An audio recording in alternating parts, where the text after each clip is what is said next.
Para la agencia de noticias DERF, derf.ar, vamos a charlar con el economista, dirigente de política obrera, ex candidato, precandidato presidencial en las PASO. Estamos hablando de Marcelo Ramal. Marcelo, ¿cómo estás? Andrés Batistera te saluda. ¿Qué tal, Andrés? ¿Cómo estás? Un gusto saludarte y a toda tu audiencia. Bueno, el gusto es nuestro de charlar con vos una vez más y además para, bueno, meternos en temas de economía, que hoy son lo más importante de cara, me parece, a las elecciones y quién nos va a gobernar los próximos 4 años. Vamos de a pedazos, vamos a arrancar por las medidas que está anunciando Sergio Massa, ¿cómo las estás viendo? Bueno, creo que, digamos, ha tomado, digamos, una determinación en parte audaz, particularmente en lo que tiene que ver con la eliminación del impuesto a las ganancias, Ujú. en una carrera frenética frente a la elección, ¿no es cierto?, que viene el 22 de octubre.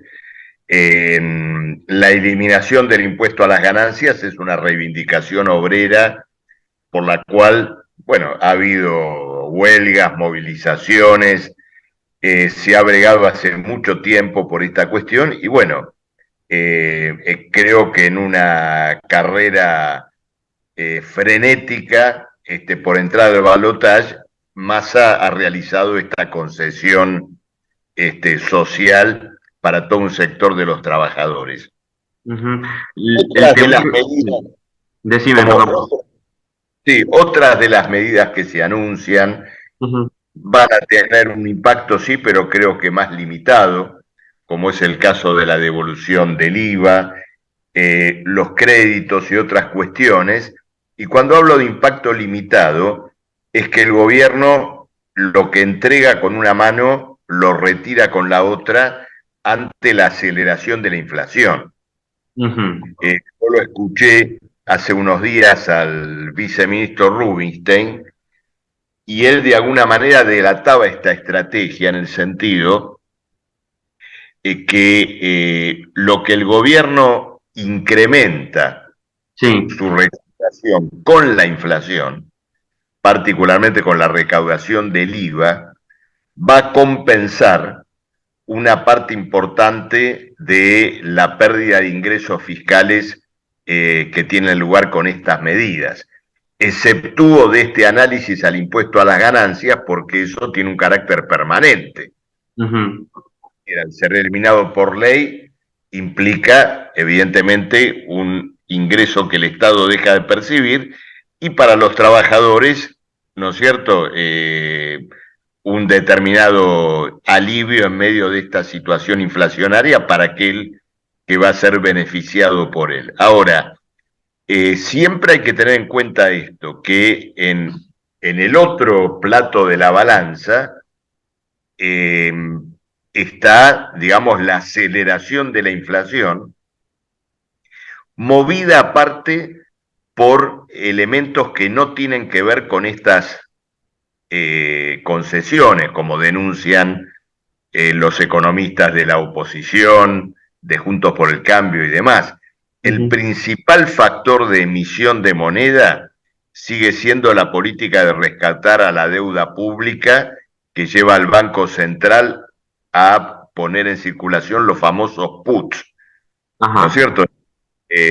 La política de sostenimiento del valor de la deuda pública en pesos para que no se venga abajo sobre la base de una fuerte emisión monetaria.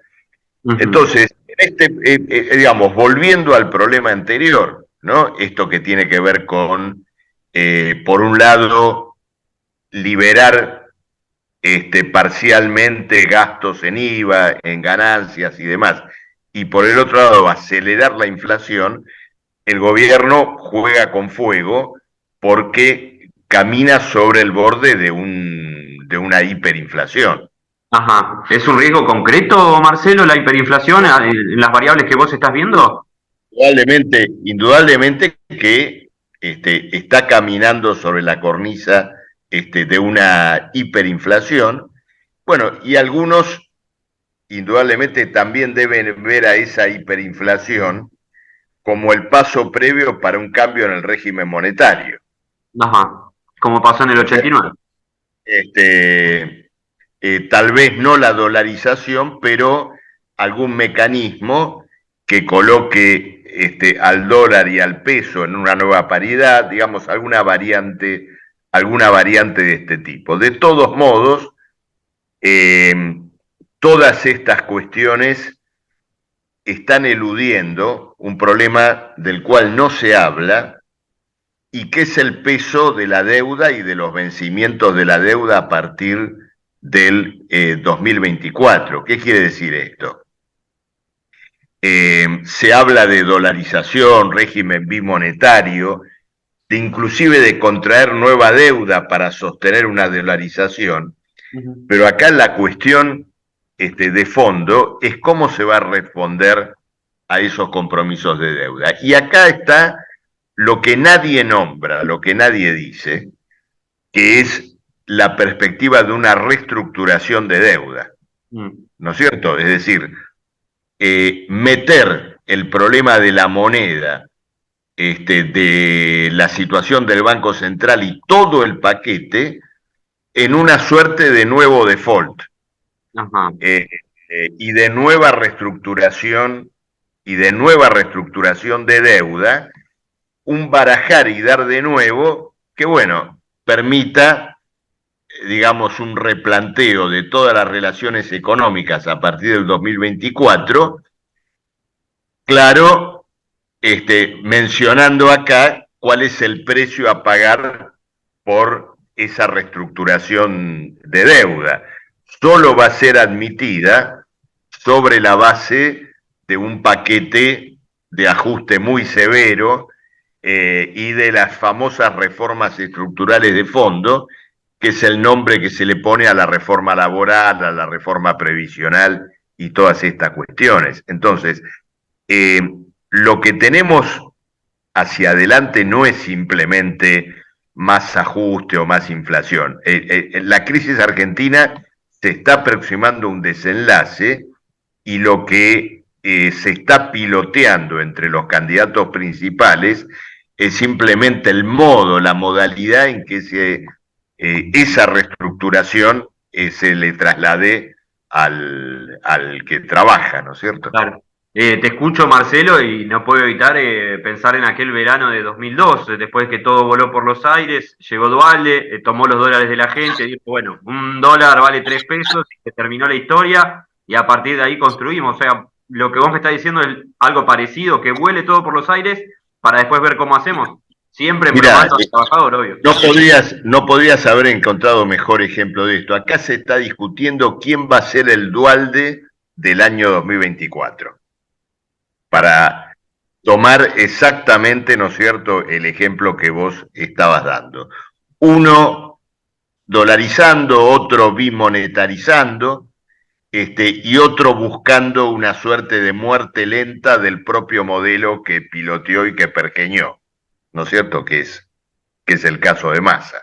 Ujú. Entonces, indudablemente para el mundo del trabajo este es un gran alerta porque todo este régimen de acuerdos precarios, paritarias en cuotas, bonos, eh, pagos a cuentas y todo esto que estamos viviendo y que estira la situación social tortuosamente, también puede quedar completamente desencajado en el caso, digamos, de una conmoción económica de la envergadura de la cual se está discutiendo hoy. Claro, esto es propio del sistema capitalista, Marcelo, digo, apretar el botón de reset y después ver qué hacemos, bueno, y en ese reset ni hablar de lo que generas en cuanto a las condiciones de lo social. Sí, efectivamente, digamos, vos haces una observación sobre el problema sistémico, ¿no es cierto?, que estamos atravesando, y esta cuestión de la deuda, hay que decirlo, tiene un alcance mundial. Ujú. Cuando uno piensa en el tamaño de la deuda norteamericana, en la fila de países emergentes que tienen en este momento gravísimas cuestiones de deuda y que están, digamos, colocados frente al FMI también en una situación de características críticas, Bueno, la deuda, en definitiva, es la traducción de un régimen económico que ha utilizado a los estados para rescatar crisis de capitalistas privados, y ahora, bueno, es el Estado el acreedor. Pero, por ejemplo, en el caso de la Argentina, voy a ir un poquito para atrás, la pandemia es un momento muy importante porque, digamos, el Estado argentino financió la pandemia, ¿no es cierto? Sí, Con un conjunto de límites, y en esa financiación las grandes corporaciones empresarias fueron las principales receptoras de recursos. El propio gobierno luego puso la alerta de que muchos de esos recursos estaban alimentando una fuga de capitales, claro. ¿no es cierto? Porque se iban al dólar. Ahora, ese salvataje que se hizo con emisión fue inflacionario y fue devaluatorio. Eh, el financiamiento de la pandemia no se hizo, por ejemplo, con un impuesto al capital. Claro. No hubiera tenido las consecuencias desorganizadoras desde el punto de vista económico que tuvo este rescate que se puso en marcha. Pero a nivel mundial fue así también. Claro. Es decir, Estados Unidos también apeló a una feroz emisión monetaria para rescatar a grandes corporaciones como una manera de evitar luego grabar, ¿no es cierto?, al gran capital, al capital financiero que podría, digamos, haber contribuido. Entonces, eh, todo esto ahora está llegando como a una suerte de punto de inflexión, a un desenlace. Claro. Y el proceso electoral coincide con eso, pero creo que la gran incertidumbre política y económica que hay es que no se ve que ninguno de los tres candidatos que pretenden llevar adelante este desenlace tenga los medios políticos para poder hacerlo. Porque por algún motivo lo que después se discute es menos de economía y más del famoso problema de la gobernabilidad, Claro. ¿no es cierto? Claro. Y bueno, en este punto, digamos, desde un lugar de lucha por una transformación social que sea dirigida por los trabajadores, desde un punto de vista socialista, entiendo que tenemos que estar muy atentos a este proceso, discutirlo, explicarle a los trabajadores que no vamos simplemente a un poco más de ajuste, sino a un desenlace severo de esta crisis que debe encontrar a los trabajadores luchando para postularse como alternativa. Claro. Marcelo, como siempre, un placer charlar contigo y bueno, te vamos a volver a molestar seguramente pronto. Muchísimas Bueno, gracias. como no, cuando quieras. Un abrazo a todos. Chao, chao. Adiós.